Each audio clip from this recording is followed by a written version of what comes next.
상속을 받았는데 그날부터 가족이 달라졌다. 그날은 평소와 다르지 않은 하루였습니다. 하지만 그날 이후 모든 것이 달라졌습니다. 아버지가 돌아가셨다는 소식을 들은 건 비가 내리던 화요일 아침이었습니다. 전화기 너머에서 들려오던 작은 한숨 소리와 이제 끝이네 라는 말이 지금도 또렷하게 기억납니다. 사람이 죽는다는 일은 늘 멀리 있는 이야기라고 생각했습니다. 적어도 그때까지는 저에게 그런 일이 닥칠 거라 생각하지 않았습니다. 장례식장은 조용했습니다. 너무 조용해서 숨소리 하나하나가 크게 느껴질 정도였습니다. 검은 정장들, 국화향, 낮게 깔린 위로의 말들.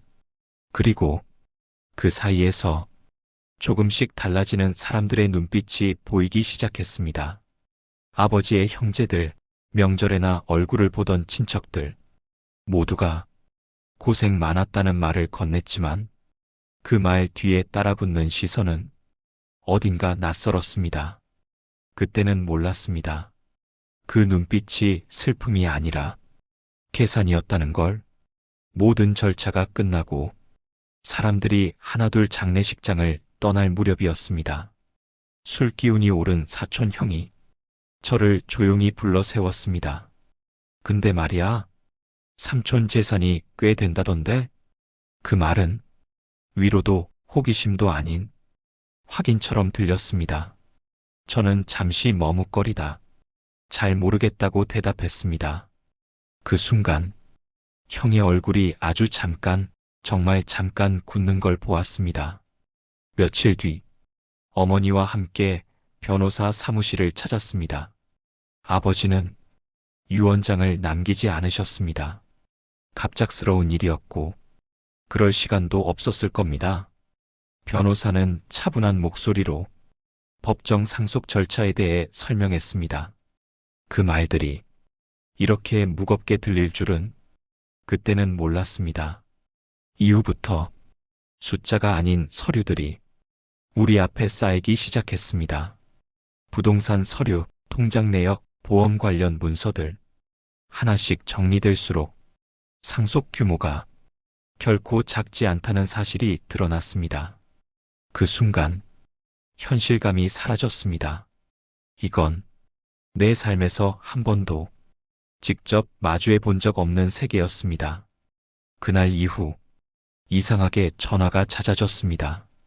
평소엔 연락 없던 고모, 명절에도 말 한마디 섞지 않던 친척들, 오래 보지 못했던 사람들까지 안부를 묻는 말 뒤에는 항상 같은 질문이 이어졌습니다.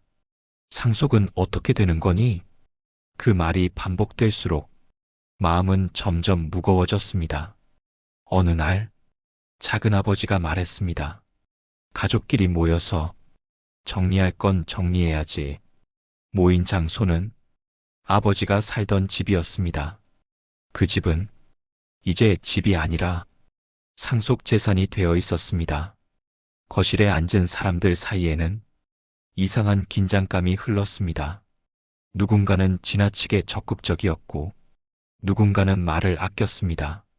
그리고 그날 처음으로 서로를 부르는 말투가 달라졌습니다. 법대로 하면 다들 피곤해져. 작은 아버지는 담담하게 말했습니다. 그 말은 설명이라기보다는 은근한 압박처럼 들렸습니다.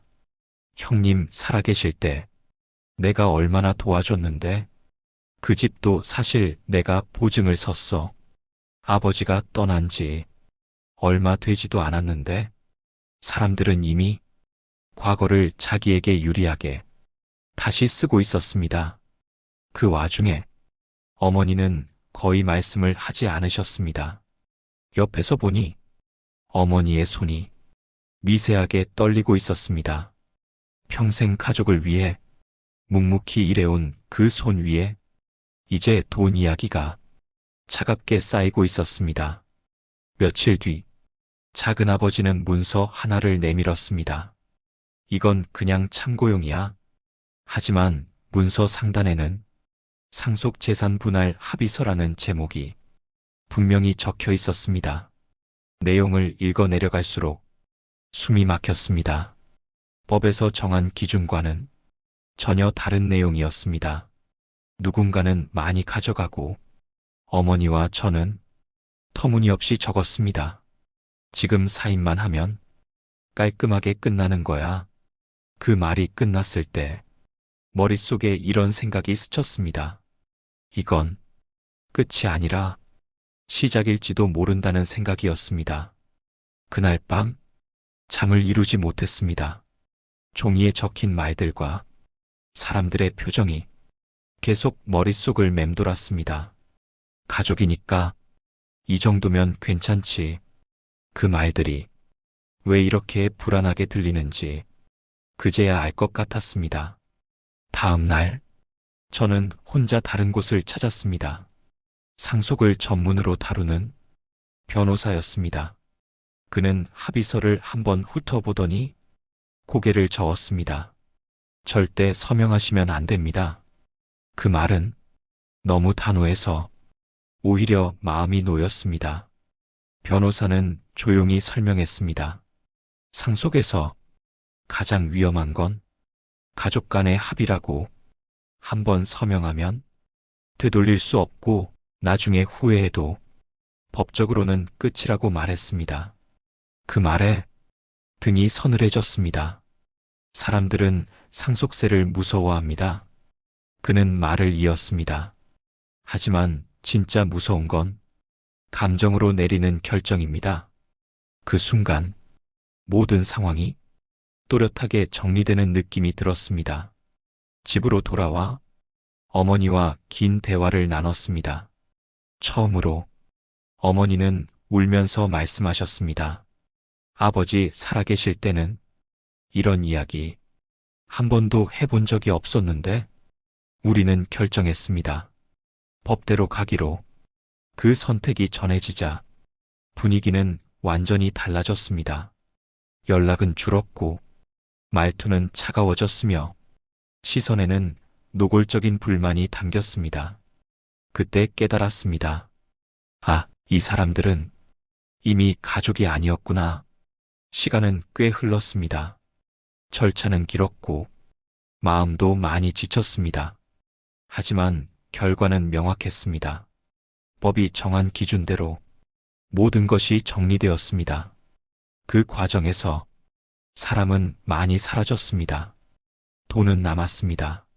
하지만 사람은 남지 않았습니다. 그 사실이 가장 씁쓸했습니다. 그래도 후회는 없습니다. 만약 그날 그 종이에 서명했다면 저는 평생 제 선택을 원망했을 겁니다. 돈 때문이 아니라 제 자신을 지키지 못했다는 이유로. 이 이야기를 남기는 이유는 단 하나입니다. 상속은 돈의 문제가 아닙니다. 사람을 드러내는 문제입니다. 그리고 그 순간에는 친절한 말보다 차가운 법이 당신을 지켜줍니다. 이 이야기가 남의 일처럼 느껴졌다면 아직 겪지 않았을 뿐일지도 모릅니다. 다음에는 또 다른 이야기로 조용히 이어가겠습니다.